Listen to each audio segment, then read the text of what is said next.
ভারতের কাছে বড় ব্যবধানে হারের পর পাকিস্তান ক্রিকেটে সমালোচনার ঝড় যেন আরও তীব্র হয়ে উঠেছে। শুধু সমর্থকরা নন, এবার সরাসরি বর্তমান খেলোয়াড়দের উদ্দেশ্যে কড়া বার্তা দিয়েছেন পাকিস্তানের সাবেক তারকারাও। পাকিস্তানের ব্যাটিং কিংবদন্তি মোহাম্মদ ইউসুফ সামাজিক যোগাযোগ মাধ্যমে এক বিস্ফোরক মন্তব্য করেছেন।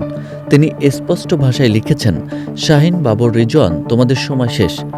টি-20 দলে এখন নতুন পারফর্মার দরকার।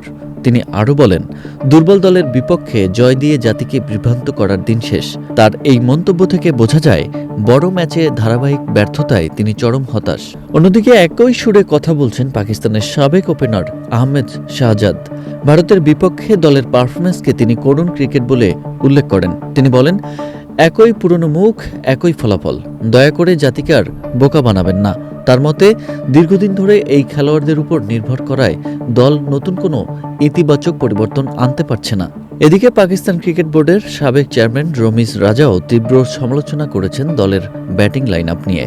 তিনি বলেন, ভারত গত বছর ধরে প্রায় একই বোলিং আক্রমণ নিয়ে খেলছে, অথচ পাকিস্তানের ব্যাটাররা সেই অনুযায়ী নিজেদের উন্নত করতে পারেনি। তার মতে, এটি শুধু একটি ম্যাচের ব্যর্থতা নয়, বরং দীর্ঘদিনের পরিকল্পনা ও প্রস্তুতির ঘাটতির ফল। সব মিলিয়ে সাবেক তারকাদের এই ধারাবাহিক সমালোচনা স্পষ্ট করে দিচ্ছে যে পাকিস্তান ক্রিকেট এখন একটি সংকটময় সময় পার করছে। প্রশ্ন উঠেছে দল নির্বাচন, কৌশল ও খেলোয়াড়দের মানসিক দৃঢ়তা নিয়েও। বিশেষজ্ঞদের মতে, যদি দ্রুত পরিবর্তন আনা না হয়, তাহলে ভবিষ্যতে পাকিস্তান ক্রিকেট আরও বড় চ্যালেঞ্জের মুখে পড়তে পারে। এখন দেখার বিষয়, এই সমালোচনার পর পাকিস্তান ক্রিকেট বোর্ড এবং দল ব্যবস্থাপনা কী ধরনের পদক্ষেপ নেয়। কারণ সমর্থকরা এখন শুধু প্রতিশ্রুতি নয়, মাঠে বাস্তব পরিবর্তন দেখতে চায়।